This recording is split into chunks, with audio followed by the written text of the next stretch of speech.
مرحبا بكم dans votre chaîne Physique et sa didactique. En principe, rien ne va de soi, rien n'est donné, mais tout est construit. Dans cet exercice, on va mesurer la tension électrique avec un voltmètre à aiguille et puis on va calculer pas mal de tensions en se basant sur la loi de May.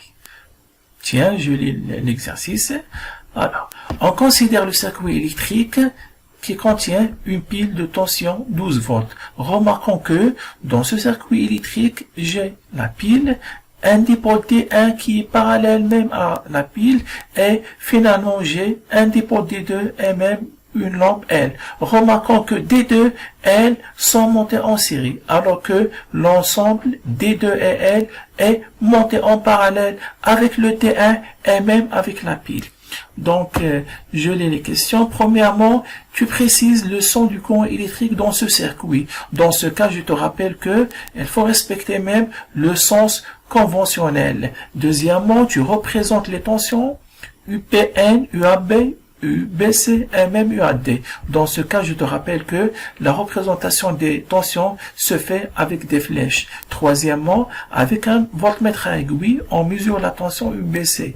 Bien sûr, la tension UBC représente la tension entre les bords de la lampe, qui représente la tension positive entre les bords de la lampe L. Donc, effectivement, la figure 50, cette figure, bien sûr, représente le cadran du voltmètre. Remarquons que le cadran contient au total 100 graduations, sachant que l'aiguille s'arrête, bien sûr, devant la graduation 76, ou bien 76, oui. Donc, je lis les questions. 3.1. Comment doit-on brancher le voltmètre sur le circuit pour mesurer la tension UBC?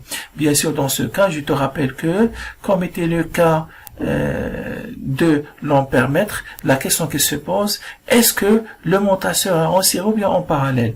3.2. Sachant que le calibre choisi est C égale à 10 volts, la question, tu calcules la tension UBC mesurée. Dans ce cas, je te rappelle que pour les appareils à aiguille, bien sûr, toujours la relation suivante est valable. Pour le cas de l'ampère-mètre, je dis I égale, et maintenant pour un voltmètre, le U, c'est-à-dire la tension égale le calibre qui sera en volts maintenant fois le N, le nombre de graduations indiquées par l'aiguille, et même sur le N0, c'est le nombre total de graduations de cadran.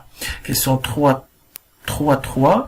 Calculer l'incertitude absolue sur cette mesure, sachant que la classe de cet appareil est x égale à 2. Et dans ce cas, même l'incertitude absolue, bien sûr, se calcule avec la même relation, C fois X sur 100, mais cette fois-ci, le C, bien sûr, sera en volts. Déterminer la précision de cette mesure, sachant que la précision de la mesure, tout simplement, signifie l'incertitude relative, c'est-à-dire le delta U sur même le U mesuré. Et finalement, quatrièmement, en appliquant la loi de May, tu précises les tensions UAD et même la tension UAB. La question 1, je précise le sens du courant électrique dans ce circuit. Bien sûr, voie figure, sachant que j'ai déjà représenté 3 courants électriques. Un courant électrique qui traverse la pile et 2 courants électriques secondaires. Le premier courant électrique traverse le T1 alors que l'autre courant électrique, bien sûr, traverse et le D2 et le L, sachant que dans ce circuit électrique, le point A et le point D représentent bien sûr des nœuds. Question 2, je représente les tensions UPN, UAB, ainsi de suite. Tout simplement, lorsqu'on veut représenter par exemple la tension UPN, je représente une flèche qui est bien orientée vers le point P. Donc, voici la tension UPN, pardon. Maintenant, je passe à une autre tension. C'est tout simplement la tension positive entre les bandes de T1. Bien sûr, il s'agit tout simplement de la tension UAD. Puis, je passe à la tension entre les bandes, par exemple, de D2, c'est tout simplement la tension demandée, c'est la tension UAB. Et finalement, je représente la tension UBC, ça s'agit d'une flèche qui est bien orientée vers le point B. Donc, voici la tension UBC. Question 3.1. Comment doit-on brancher le voltmètre sur le circuit pour mesurer la tension UBC? C'est simple. En principe, le voltmètre est toujours monté en parallèle, mais à condition de respecter le branchement suivant. Comment? Puisque le B a un potentiel plus grand que celui de C. Dans ce cas, je branche la borne rouge du voltmètre même avec le point B, alors que la borne noire est tout simplement branchée même avec le point C. Je passe à la question 3.2. Sachant que le calibre choisi est égal à 10 volts, je calcule la tension UBC. Donc, tout simplement, avec les appareils de mesure, j'ai la même relation. UBC égale à 1 fois C sur le N0. Le C, bien sûr, c'est le calibre choisi. C'est 10 volts. Le N, c'est le nombre de graduations indiqué par l'aiguille, dans ce cas, égale bien sûr 76 sur le nombre total égale 100. Dans ce cas, la tension mesurée sera 7,6 volts. Question 3.3, je calcule l'incertitude absolue, bien sûr, à travers la relation suivante. L'incertitude notée delta U égale X fois C sur le 100.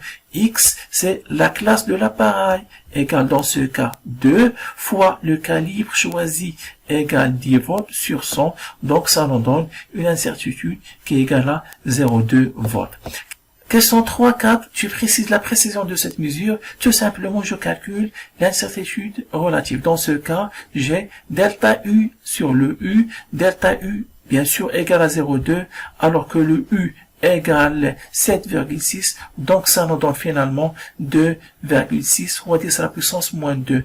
Ou bien, en pourcentage, c'est 2,6%. Donc, ça signifie que ça s'agit d'une mesure de haute précision puisque l'incertitude relative ne dépasse pas même 5%.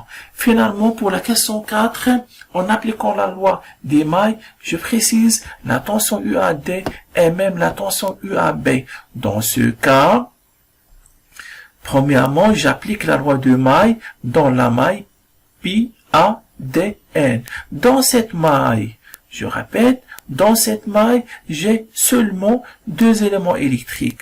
Donc, tout simplement, la relation sera directement entre ces deux tensions. Remarquons que j'ai tout simplement la tension UAD égale même la tension UPN égale, d'après les données, 12 volts. Maintenant, pour préciser la tension UAB, pourquoi pas, je travaille sur l'autre maille A, B, C, D. Dans cette maille, bien sûr, j'ai 3 tensions, à savoir UAD, UAB et UBC. Donc, il faut donner la seule relation entre ces 3 tensions. C'est simple. En principe, les tensions qui s'additionnent, ce sont UBC et même UAB, car l'extrémité de cette flèche même coïncide avec l'origine de l'autre flèche. Donc, tiens, je dis UAB plus UBC égale, ou bien se compense avec l'autre tension UAD. Dans ce cas, je remplace le UAD bien sûr égal à 12 volts, UAB à préciser bien sûr, le UBC égale auparavant 7,6 volts. Dans ce cas, je tire le UAB, ce qui donne 12 moins 7,6. Ainsi, on aura tout simplement UAB égale 4,4 volts. Voilà. Merci pour votre attention. Bien sûr, s'il y a des questions, n'hésitez pas à les poser dans la partie des commentaires. Et on se retrouve à la prochaine, Inch'Allah.